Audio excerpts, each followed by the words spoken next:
Madame. La parole est à Monsieur Bernard Perrut. Monsieur le Premier ministre, 4 de vos ministres, agriculture, environnement, santé, économie, s'apprêtent à signer un arrêté très coercitif pour nos agriculteurs et leur production. Le voici, car il existe bien, contrairement à ce que le ministre de l'Agriculture a répondu la semaine dernière. S'il faut bien sûr des règles d'utilisation des produits phytosanitaires, votre volonté d'élargir le périmètre des zones de non-traitement n'est pas sans conséquences graves, oui, très graves, pour nos cultures et nos territoires ruraux.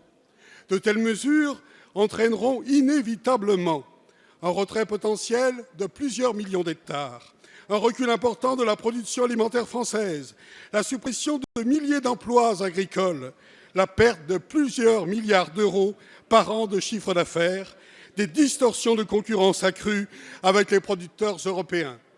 Si toutes les productions sont concernées, la situation est préoccupante, très préoccupante pour nos vignobles, car la délimitation de zones interdites de traitement autour des lieux de vie conduira à un arrachage des plantations, à proximité des habitations, car sans traitement contre les maladies, elles ne pourront survivre. Et toute nouvelle construction, mes chers collègues, fera chaque jour reculer la vigne sur notre territoire. Ce sera la remise en cause de l'équilibre économique des petites exploitations, la transformation des villages et des paysages, atout essentiel pour le tourisme. Monsieur le Premier ministre, vous connaissez le sens des responsabilités, l'engagement et les pratiques des agriculteurs en faveur de l'environnement et pour préserver les populations et leur santé. Alors pourquoi engagez-vous une telle surenchère réglementaire, loin du besoin de simplification et d'allègement des contraintes? Allez-vous écouter, oui, allez-vous écouter les agriculteurs, leur faire confiance, respecter leur travail et les rassurer cet après-midi. Nous devons nous battre pour produire en France, consommer français. La parole est à Monsieur Jean-Marie Le Guen, secrétaire d'État chargé des relations avec le Parlement. Merci Monsieur le Président, Mesdames et Messieurs les députés. Tout d'abord, je veux excuser Stéphane Le Foll. S'il vous plaît.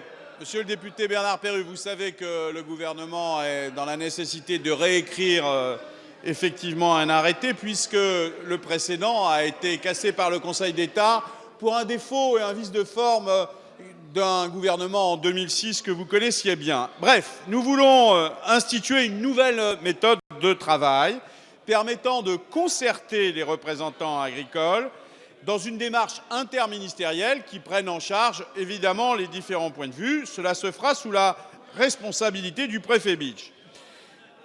Conformément aux souhaits du Premier ministre, le comité de rénovation des normes en agriculture s'est réuni à plusieurs reprises et dernièrement encore.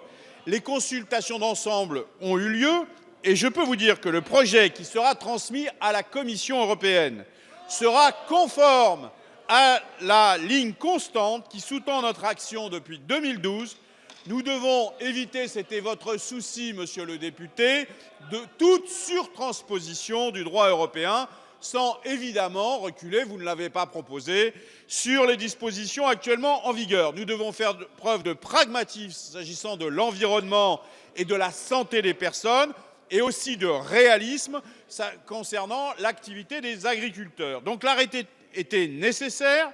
Il n'a qu'un seul objectif, c'est de répondre à ces deux objectifs.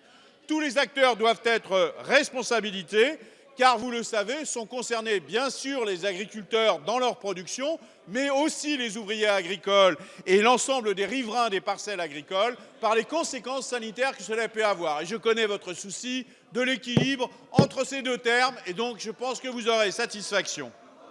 Merci, Monsieur le Ministre.